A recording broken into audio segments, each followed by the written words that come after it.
Good morning again. This is Choose Your UI Weapon. I had to put a peace symbol if I have to say the word weapon with accordance to my own presentation, being a retired pacifist and all that.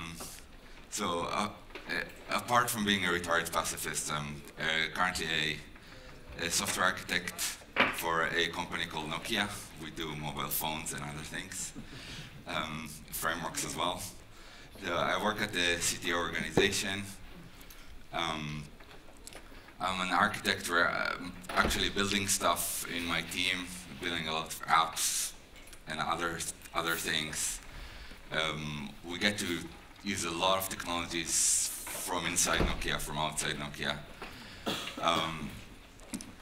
There are two reasons why I chose to do this particular tough conversation. One is because I have a tendency towards controversy. It's a personal one. I like being around controversy. And people who asked me to do that knew that. So the other reason is because before my current role, I worked a lot with what we call key accounts, the big companies using Qt. And the thing I was helping them with is not this particular question, but a very, very similar one. Now you have Qt, this big toolkit that does all those things. How should I go about it? Should I use a web view? Should I use this? Should I use that? And I was able to help several of those companies achieve somewhere where they're happy with.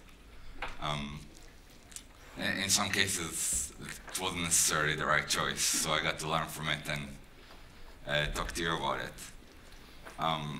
But I did.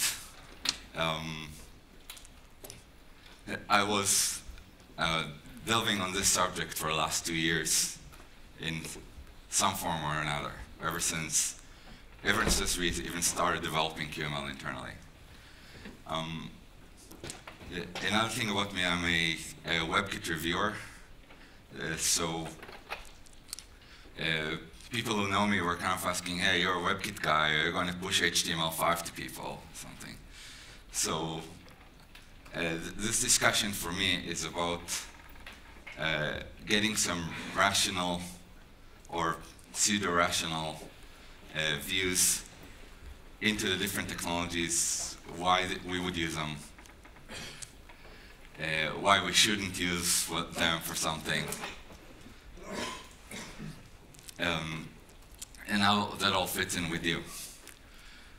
What I would also hope, I would leave more room for questions than other presentations, since this is, I'm sure there are people in this room with experience that is either more than mine or different. So I would like to hear where you are with your projects and what kind of thing you want to hear, or even if you have experience you want to share.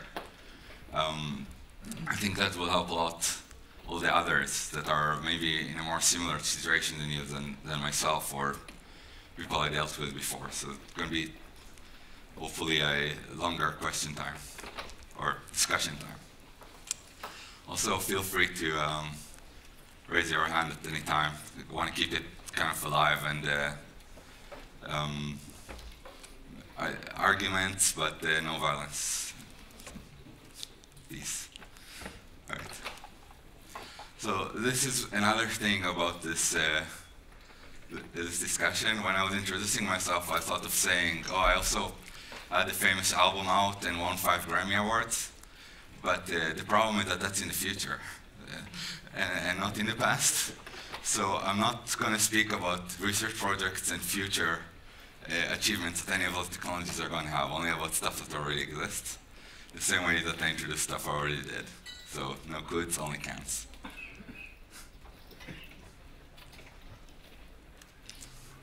Okay, this is something I heard a lot. Even this week, I heard this a lot. I used this and that foobar at my company and it failed, so now my company is against foobar.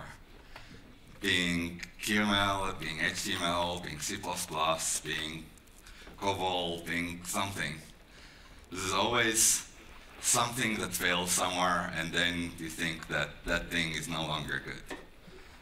Or at least I encounter that with people. What I also encountered many times, and this is not to say that that's where you particularly have been, but I encountered that with myself, with my team here and there, and with customers, is that it was the wrong tool for the job. It's like saying this dolphin is a bad animal because it can't climb this tree. So what I want to try to give you a frame of reference for is what trees are we trying to climb, and who's a dolphin and who's a something else, raccoon. You know, we have a lot of raccoons in Palo Alto, where I live, near San Francisco. So this is also something I worked with customers on, and something I got a lot into myself in programming. Use frameworks. Don't let frameworks use you. So many times I got to this, people using a particular aspect of a framework and going very deep into it, into a place where it's not really built for. And then there's so much code around that stream of thought or stream of development that it's hard to go back. And they come to me with questions like, oh, but Git can't do this, or Git WebKit can't do this, or Mobility can't do this. And I feel at that point, Qt and everything we do here is toolkits. Toolkits, you can't say about the hammer. The hammer didn't punch my hole right. You get to do that. We have tools that some of them are better, some of them at something, some of them are better at other things. But you have to, I have to do this as well. I have to remember this when I work. So many times when I use cross-platform, like on Linux, sometimes I have to go down and do X programming or do some shell scripting. I use the frameworks when they actually make sense.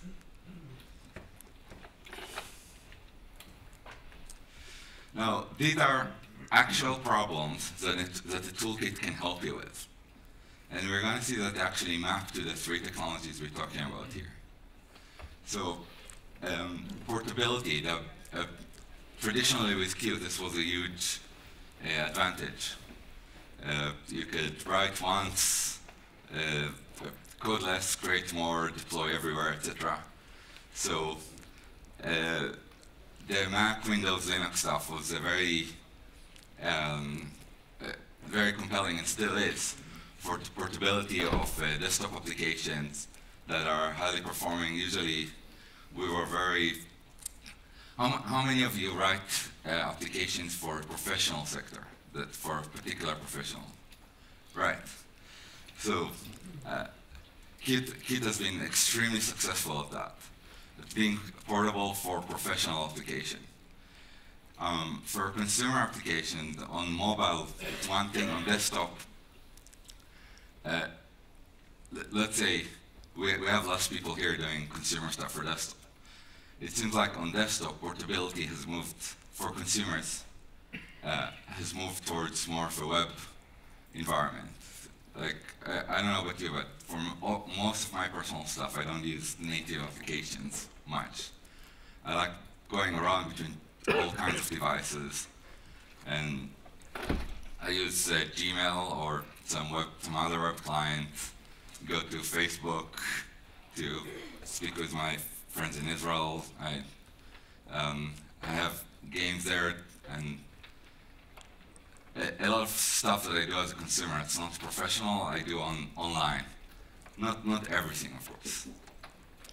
So portability is something a toolkit or a framework can help you with.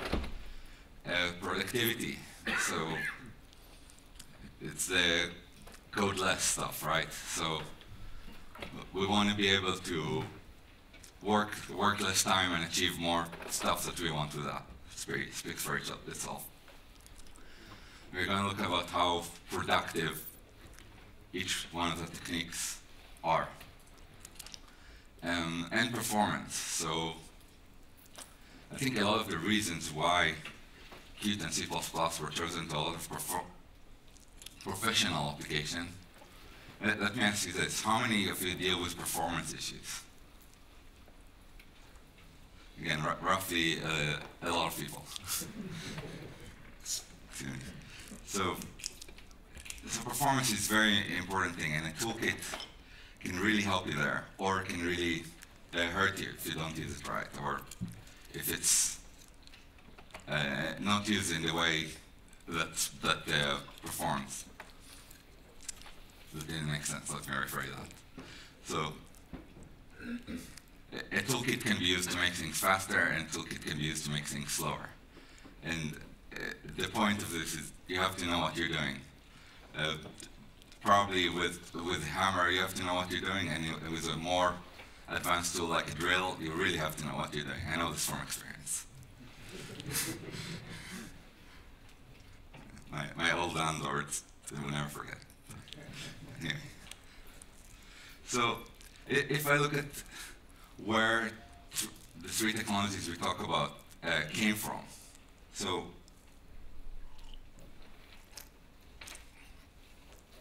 these are three views for visual stuff, if you want. So C++ have been doing visualization way before the term GUI even existed. But C and C++ together.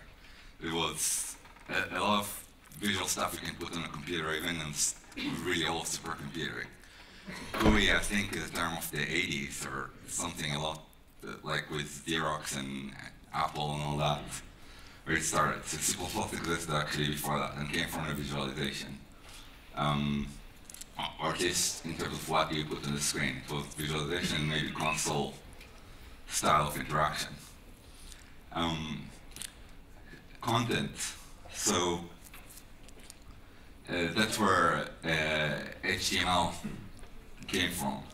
Now, what is the difference between content and user interface? Because I heard those words a lot, and there's actually a very particular way to see which is which. So I like saying that content is something that changes weekly, and user interface is something that changes by the second. So, but might not change weekly. So content, people need to put some text, some images, put it out. It could be relevant today, could not be relevant tomorrow. Like news, right? That's content, or a blog. So weekly or daily or hourly, it doesn't really matter, but somebody somewhere needs to sit and update it. UI is also dynamic, but it's dynamic in a different way. It needs to be a lot more dynamic while you interact with it. So it needs to have high frames per second, maybe animations. It needs to all be in the right place. Usually, content in user interface, an interesting thing about it is that it's usually created by different people. User interface is something that's created by designers. They sit with those god-awful designer tools like Photoshop, etc. that me as a developer have a hard time with. Or with Photoshop with Flash CS, I have more problems dealing with the user interface from the designers. Slicing, I still don't get slicing at all. And content, usually somebody like a blogger would sit and write up some stuff, and the user interface and the content would have to work together with each other. All right, so now we're going to do a think negative, a little think negative experiment. I'm a big believer in negative thinking. I think it's really helpful to understand problems and to flesh things out. And it's generally more fun to poke at the technologies than to just praise them. This is stuff C++ is not built for, if you think negative. So it's not built for fluidity. Now, all of this is arguable, and there's exceptions, of course. But this is about what it's not built for, right? So it's not built for fluidity. There's something about the object-oriented model and about the compiled model and about the imperative way we deal with C++ that is not built for fluidity. People who have, how many of you tried to do animations with C++? Several. So, I don't know about you, but I found it a little rigid. I had to think about fluidity a lot in my mind to make it work. How does fluidity translate into timeline? That was difficult. That was difficult programming in many ways. Not to mention, when you're mobile or embedded, you have to tie a lot to battery, make sure you don't just pop timers all the time, etc. Rewrites, that's something C++ is not built for. It's usually big, bulky, again, object-oriented. I feel object-oriented is something that's sometimes a little overrated for the wrong things. And because in college, we all kind of, in high school, if you study computers in high school, we all go through the object-oriented spiel about everything and how great it is. Sometimes I see myself and other developers really go the object-oriented route. The thing with object-oriented is it's built for reusability. You can modularize your application and componentize and encapsulate, etc. But one thing we saw, and that was in the beginning of when we did QML, and we wrote back then a lot of user interfaces with C++, is that for the UI kept changing on us.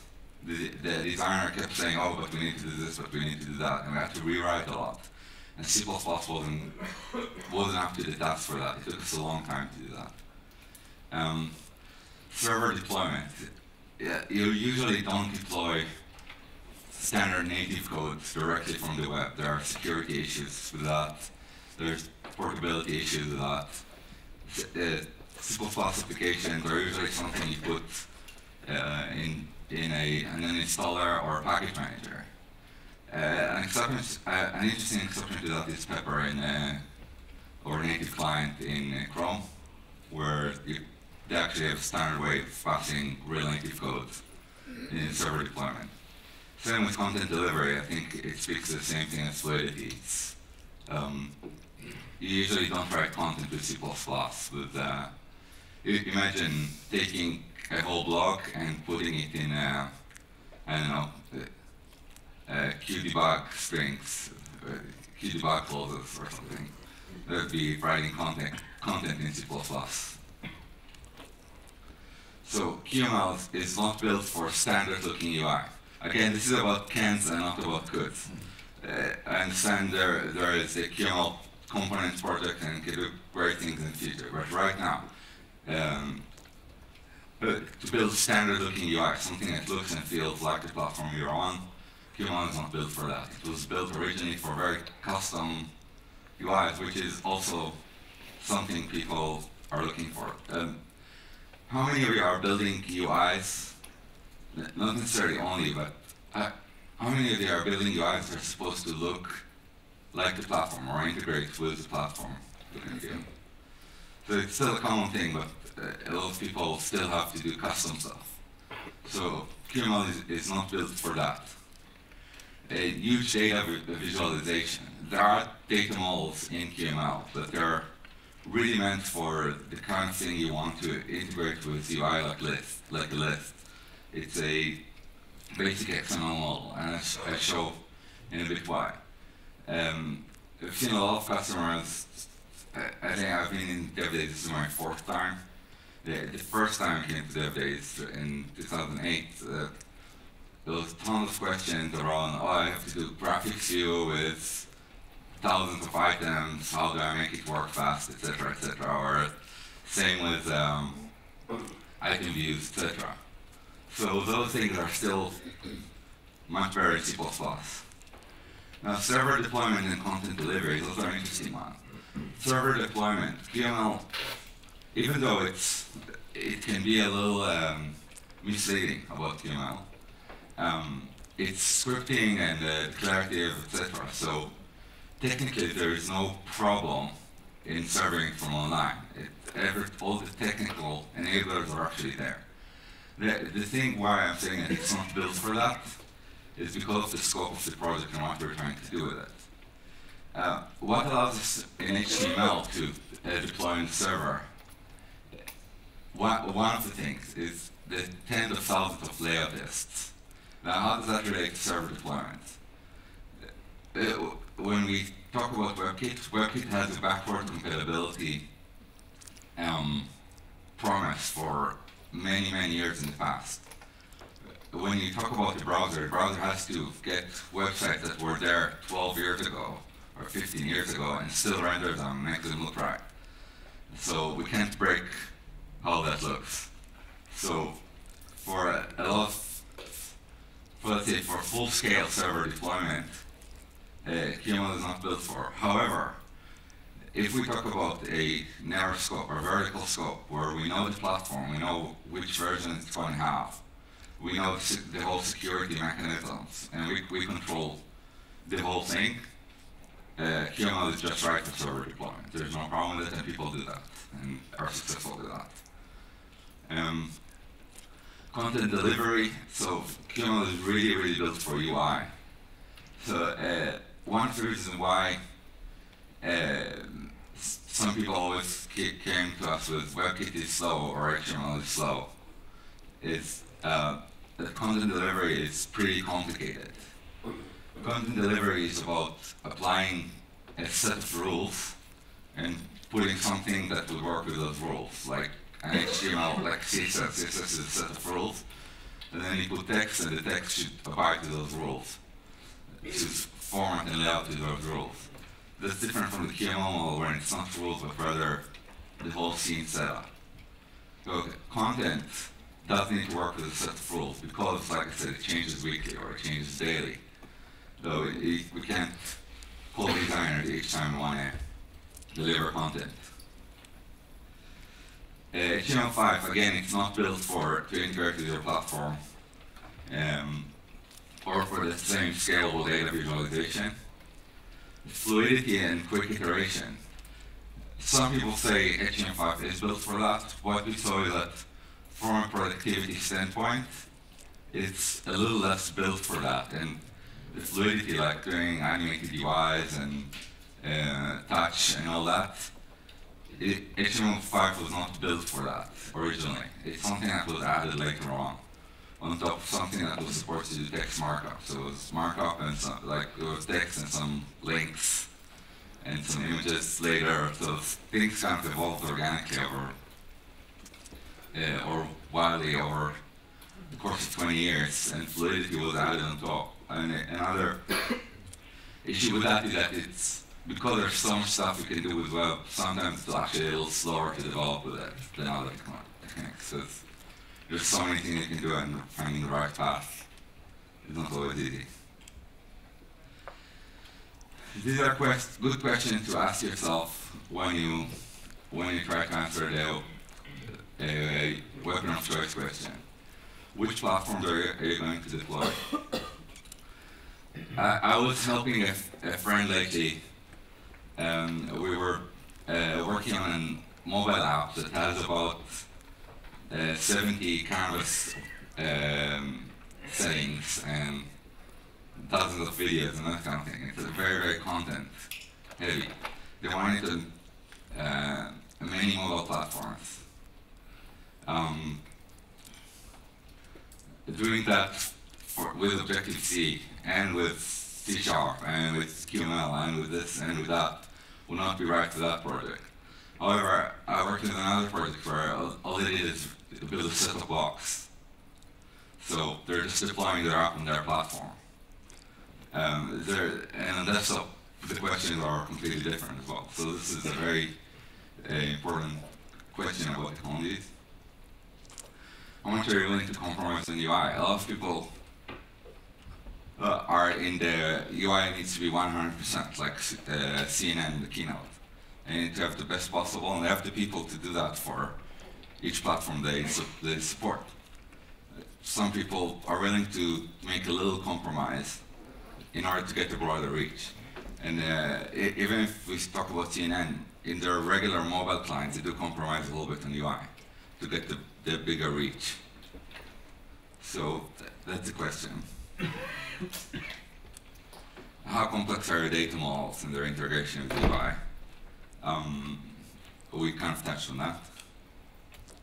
And how often are you going to update? Are you going to need over the air? Are you going to need to repackage? Are you going to need to put it on a store? Are you going to just put it on a server? So that's a question that a lot of our customers were dealing with that made them choose one technology or another. In the end, this is how I like putting things. So it's fast versus deep versus broad. It's kind of the one word I can put for. So this QML really lets you do things fast. With C++, you can get as deep as you need to get, and HTML gives you the broad reach of all the platforms. So from this perspective, let's look at features. So this is the traditional feature by feature. So language, we have JavaScript and C++. C++ is very robust, keeps you in check about how to do things. Some people who write in C will not agree with that, and some people who write in assembler will not agree with them, but yeah, this is relatively speaking. C++, because of the compile model and kind of the traditions, it's rigid and robust. JavaScript is functional, so you can put functions inside functions and anonymous, and everything is it's weak type, so you can put everything in anything and pass it. Choose what arguments you have. Think of a Qt application where all the data types were Q variant and everything else had to be done internally. That's kind of how flexible it is. You have to do variant conversions all the time, etc. Reusable components. I'm sure this speaks to a lot of people. I think there's a big difference right now is that for C++ we do have if we talk about cans and not goods, in C++ we do have a really good reusable component model that's there and that's ready. It's not always what you need, but if you do, it's working. In QML, there are components for touch that we never had in Widget. Even if you look at the stuff like the flickable and flippable stuff that we have, and the list, the touchable list that we have in QML, those are reusable components. They're sort of at a different level, and in QML we'll get to a point where we have more advanced reusable components. In HTML, HTML itself has a few, has a line edit, has sliders, etc. What we also see is a lot of frameworks on top that, if you think about Sencha or jQuery, Dojo, there are actually a cluster of reusable component frameworks on HTML5. But still, sometimes those are a little different, and they're very web-based and not so much about the native look. Canvas. So in C++, etc., we can do a QPainter. We could do that kind of thing forever. It's a very advanced. You have all sorts of weird things you can do in QPainter and QImage together. In HTML, we have the canvas element, which can do similar things, but less. So if you talk about odd even fill, for example, in QPainter, it's all the fill mode. nodes. We don't have that in HTML5 canvas. So canvas is supposed to give some of this functionality, not as deep, but for a broader reach. So it would work everywhere, but will not be as deep.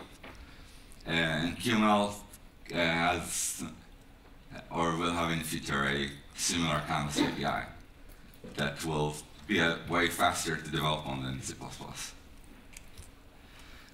Video and audio, again, C++ you can do anything with audio and video. In Linux you can take the XIDs of the video and do crazy things with that.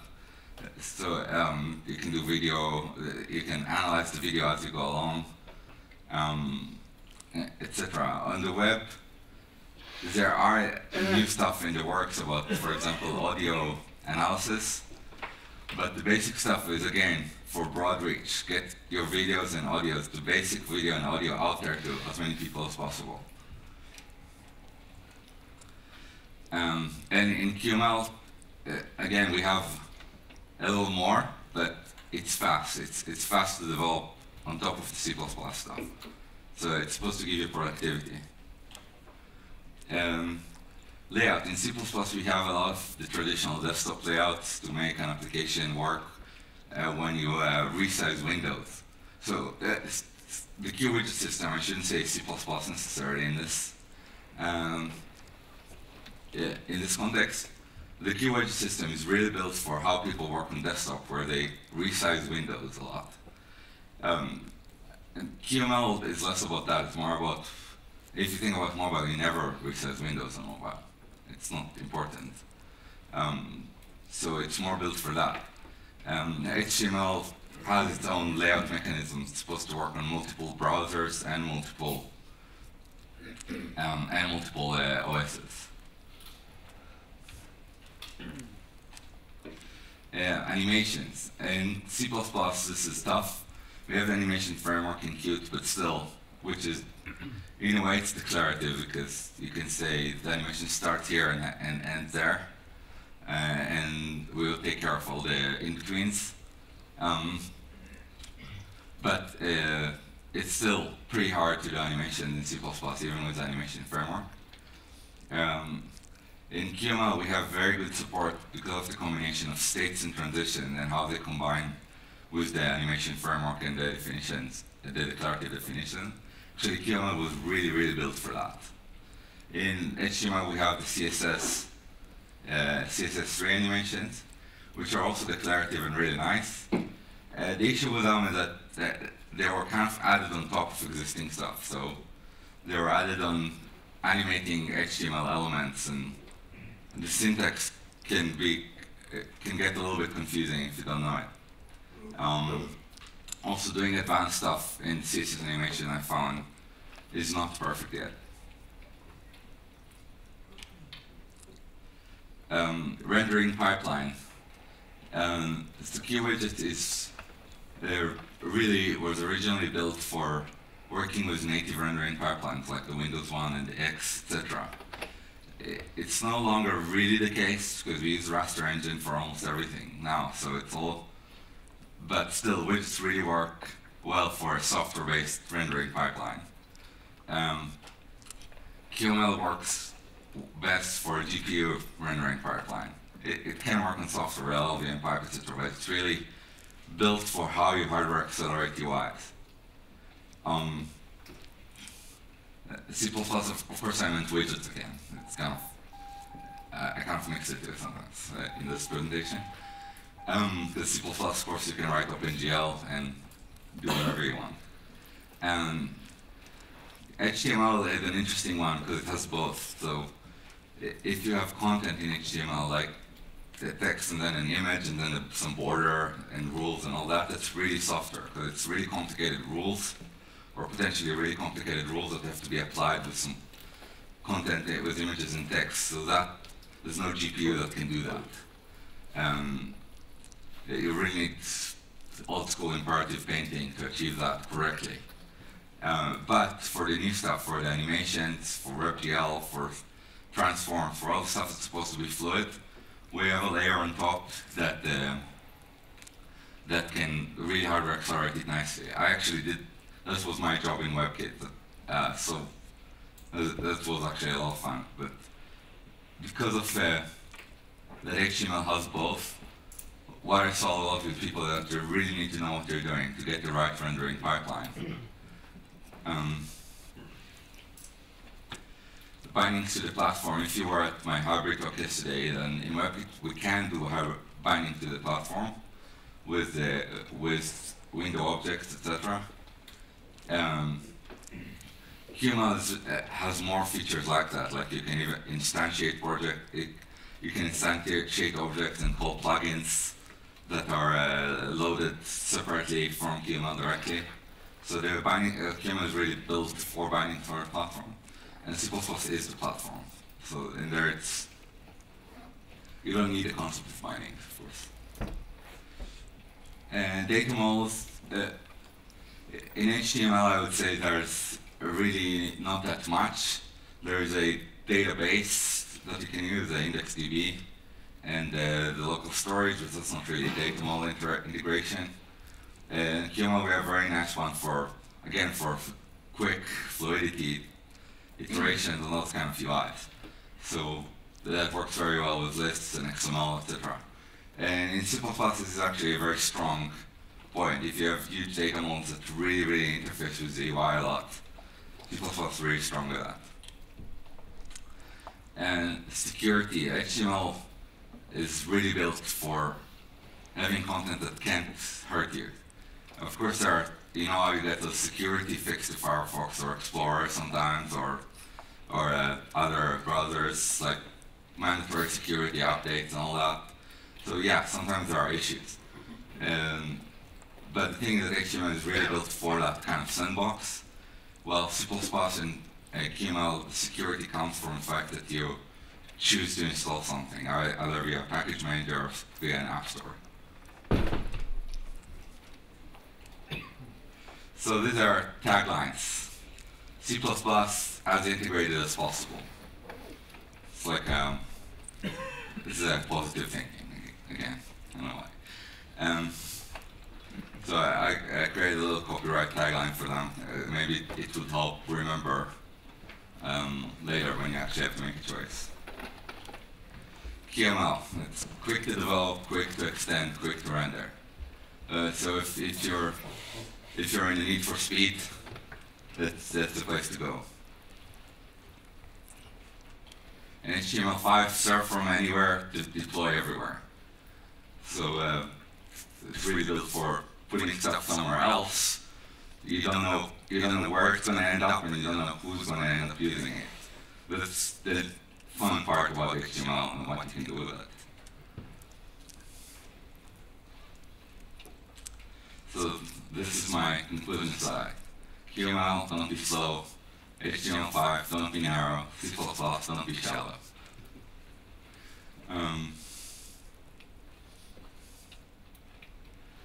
Use cases and questions, please.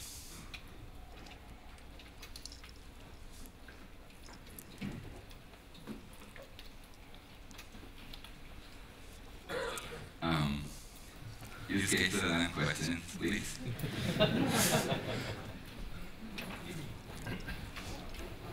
Mainly about how future-proof traditional Q widgets are, because it was much talking about. Okay. It was much talking about QML the last days, and I have the impression that it's not traditional widgets are not so future-proof because everything is moved to QML. Are traditional widgets recommended? So my answer to that is that it's up to you. Okay. No, really. Whether a technology stays relevant or not is up to the developers using it. Now with I don't want to repeat the open governance stuff. It's not necessarily even about that. It's about how important widgets are for you. If they're important for you, there will be forces in the market that are going to make it happen. It's sometimes more complicated than just letting Nokia or Trolltech come up with magic, but that's not always possible. So widgets, as long as they're relevant to people, and I think they still are. I think it's an example of, okay,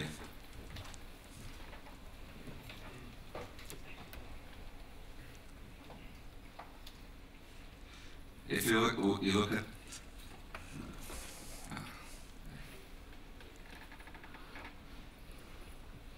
if you look at this, can you see this? Yeah. The iTunes, right? So you have kind of a big data model here. You can have thousands of lines and a lot of data, and you have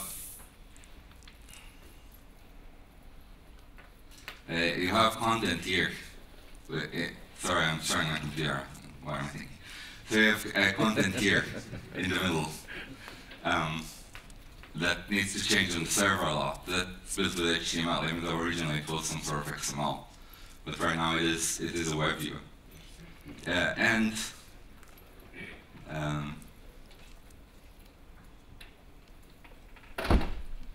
You have this, right? You all know the cover flow, which is a Fluidity that's custom. So I think for a lot of applications today, both widgets, QML and HTML are relevant. And whether key widgets are supported in the future or etc., it's not up to Nokia. What we will do is that we will, and we're still supporting it. Kit Creator is still on widgets, etc. But it's not going to be up to Nokia alone whether or not it's relevant in the future. Okay, thank you.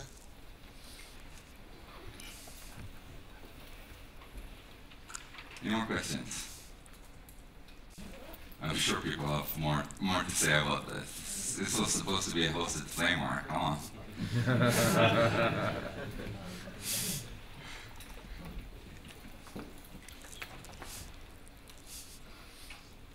Okay. Sorry. What if I have some stuff that I want to render that on the server side, then throw that into the client, and then overlay that with some fancy GUI that the user will interact with, then ask the server for new rendered stuff, and then have that integration. Can I blend the technologies together? Yes, a lot of people blend the technologies together.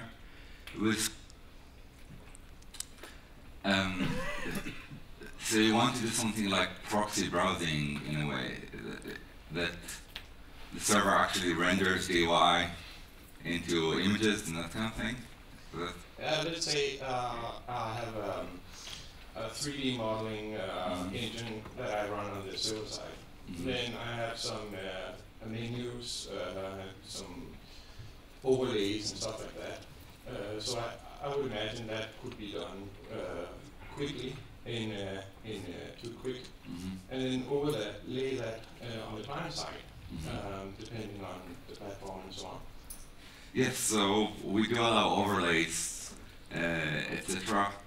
Of HTML, QML, and C++, and it is possible to do that, and it's a good solution for something.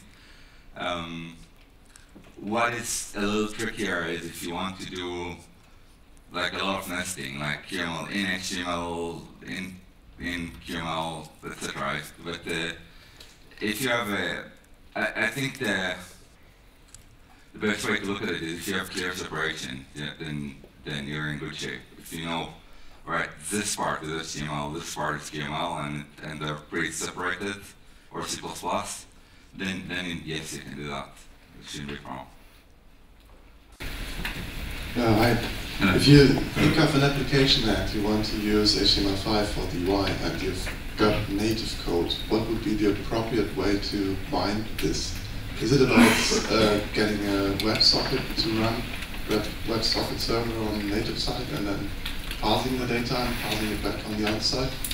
So I actually had a presentation on that yesterday, but the answer is that you can do either something like that with HTTP server or a WebSocket server.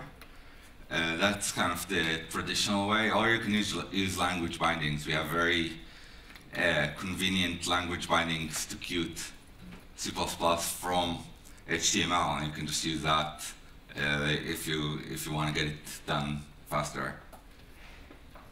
But it's all there. There was one in the middle as well. Thank you. What about usability of code? Imagine we have some kind of application which could run as a minimal feature set on a web page, and then we have an extended version as a full-fat client application. What would be the way of doing it? I mean, one way is for sure to use the HTML code for the GUI rendering, also on the client, but there are also other ideas, for instance, like converting the QML to HTML or other way around. I mean, there was a framework called Cooks2, which had a transformation tool which could use designer, Qt designer output and generate web content GUI for this. What is the state here? Let me see if you're asking in general about those ways of converting and using one technology to write and a different one to render. Let me see if I get your question right. Yes, that's basically the question. Okay. I don't want to write the GUI in HTML and in QML, and maybe if I'm on a mobile phone on a different platform again in C++. Right. So is there any way of transforming from one to the other? I would say that there are some things to do that. I can't say that they're the best right now, at least from my experience. An issue I had with those tools is that you make a lot of assumptions that are based on your runtime when you write for QML, for example. But if you try to translate it one-to-one to HTML, those assumptions will no longer be true. And a converter might not be smart enough to get the exact, the optimal path, like for animations or for other things. So it would probably, those kind of things would probably be a solution for portability, but would have a performance impact. I think QML, for example, I think the big strength in QML is also about the syntax and more about how it ties with its runtime and a lot of runtime choices on how to make things fast, etc. Those things tie together. So when you convert between one of the three to the other one, yes, you gain portability, but you lose depth and you lose performance. So again, it's up to the use case. So I think a lot of it is not so much about the code and how it looks like or development, because a lot of people find HTML a little verbose and irritating to build with sometimes. It's not about that, it's all about deployment. So it's about whether you can take that HTML5 and without installing anything from any app store, run it from like a fruit company's device, right? So BlackBerry and those kind of things.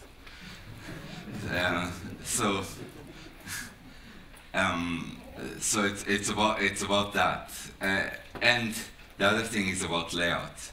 If I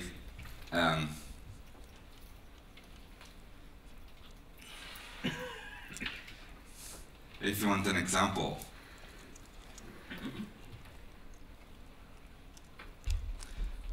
I don't have time to actually run everything, but I'll try to make a case quickly. So doing something like that,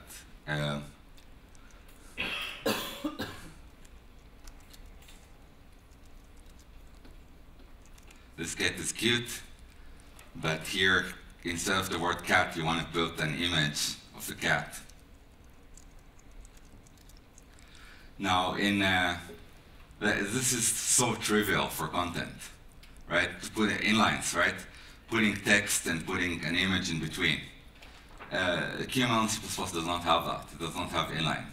In QML, there's a good reasons for that, because this is hard to render on GPU, and it's difficult to optimize for all these cases. But in HTML, this is the bread and butter. I think there's no doubt that actually doing HTML and HTTP and that kind of stuff, that's a buzzword now since 15 years. But I think it's rather limited how you looked at the different technologies. For example, in my opinion, and I can prove that with numbers easily, going with HTML to distribute your application or your contents is extremely inefficient with regards to bandwidth and latency, and has really issues with user experience. So, if we, for example, have products in the market like the mobile offerings from Opera, which actually do the rendering all on the server side and only transfer images, and funny enough, it takes less bandwidth and it's done correctly. It's also better for latency and user interaction. And if it's done correctly, you can also cater better for the individual devices and give it the best user experience. So I'm really wondering why you didn't look into, for example, doing Qt development on the server side and having some way to transfer to a viewer so that it's run in a very efficient way. Doing it at X11 remote, of course, is inefficient, but for example, on the Linux side, we have that so-called NX protocol, which does it also rather nicely, and it's really a real technology. So we did have a research project to look at that. I don't know, I think with HTML, those things are true, though still it works for a lot of things, and it's still practical for deploying stuff. And if we had our own protocol, we would need platforms to support it, unless it's some sort of proxy browsing like what Opera does. The reason why we didn't do this is because we didn't have your idea, and it'd be great to see what you can come up with. I think we really focused on, seriously, really focused on getting clients right. And I think we defined the Qt product strategy a couple of years ago, and the focus was just solve the client problem with user interfaces for now, and support standards for other things. And it was more, regardless of the fact that this is a good idea and probably very useful, it wasn't in our scope. That's all. It's time for one more.